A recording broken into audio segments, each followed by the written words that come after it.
IVF చికిత్సలో 25% భారీ discount, free doctor consultation, free ultrasound scan, logo launch, Andro max advanced male infertility centre ను కూడా ప్రారంభించారు. కేంద్ర మంత్రి బండి సంజయ్ హాట్ కామెంట్స్ చేశారు. ఫోర్త్ సిటీ వెనుక కాంగ్రెస్ భూతందా చేస్తోందని ఆరోపించారు. వేల ఎకరాలను సేకరించి దోచుకునే కుట్ర చేస్తోందన్నారు. గతంలో బీఆర్ఎస్ ప్రభుత్వం 2 లక్షల కోట్ల భూ అక్రమాలకు పాల్పడిందని సంచలన ఆరోపణలు చేశారు బండి సంజయ్. ధరణి భూముల అంజాక్రాంతంపై శ్వేతపత్రం విడుదల చేయాలని బండి సంజయ్ డిమాండ్ చేశారు. ధరణిపై వేసిన కమిటీ ఏం తేల్చిందో చెప్పాలన్నారు. కేసీఆర్ కుటుంబం భూదోపిడిపై చర్యలు ఏవని నిలదీశారు బండి సంజయ్.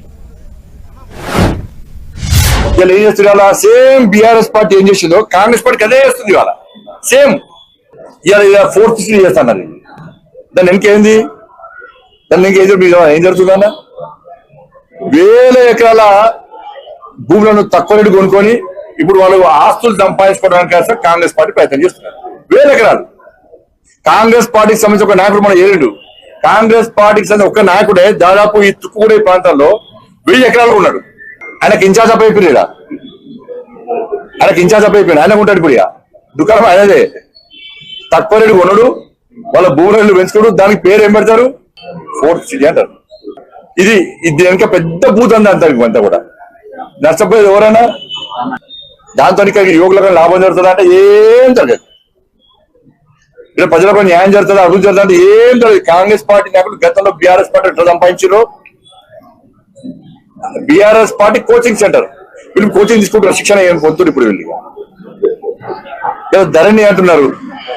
ఇప్పుడు ధరణి విషయంలో గతంలో కూడా కాంగ్రెస్ పార్టీ ప్రభుత్వం ఏర్పడిన తర్వాత 5 సభ్యులతో కూడా ఒక కమిటీ వేసింది. ఏమైందా కమిటీ? చెప్పండి, ఏమైందా కమిటీ? అది వాళ్ళు ఏం చేశారు? గత ప్రభుత్వం ధరణి వల్ల ఏం నష్టాలు జరిగినాయి, ఏం లాభాలు జరిగినాయో ఆ కమిటీ ఏమైనా రిపోర్ట్ ఇచ్చిందా? ఆ కమిటీ ఏం చేసిందంటే ధరణి వల్ల కేసీఆర్ కుటుంబం ఏ విధంగా లాభపడ్డది దాన్ని గుర్తించి ఆ కమిటీ సీక్రెట్ రిపోర్ట్ ఇచ్చింది ప్రభుత్వానికి. మనం కూడా ఇట్లా సంపాదించుకుందాం. ఆ ఇచ్చిన రిపోర్ట్ అదే. అందుకే ఇప్పుడు బీఆర్ఎస్ పార్టీ హయాంలో ఇది ముఖ్యమైన సబ్జెక్ట్ అండి. బీఆర్ఎస్ పార్టీ హయాంలో 2 లక్షల కోట్ల స్కామ్ జరిగింది ధరణి వల్ల. ఇది మామూలు దేశంలో అతిపెద్ద భారీ స్కామ్ ఇది. ఇదేంది? శిఖం భూములు, వక్ఫ్ బోర్డు భూములు, అటవీకి సంబంధించిన భూములు, దేవాదాయ శాఖ భూములు, అసైన్ భూములు, ఇవన్నీ కూడా కబ్జా చేసుకున్నారు కేసీఆర్ కుటుంబం, బీఆర్ఎస్ పార్టీ మంత్రులు, ఎమ్మెల్యేలు, నాయకులు. 2 లక్షల కోట్ల రూపాయల స్కామ్ అది. అంత సంపాదించిన వాళ్ళు, అంత విలువ జరిగింది.